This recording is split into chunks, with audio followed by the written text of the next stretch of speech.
How to set up Google Authenticator on a new phone.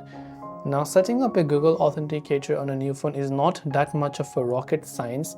All you do is just normally you download the Google Authenticator app and you sign into the Google account that you signed in previously on your previous device.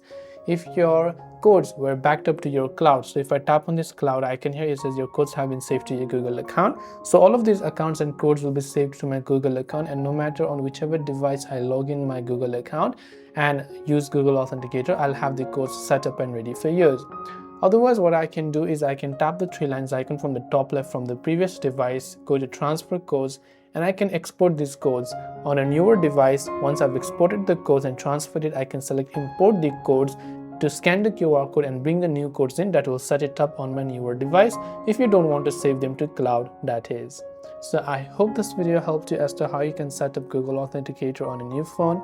If you have any questions, feel free to leave them down below. Thanks for watching and see you soon in the next video.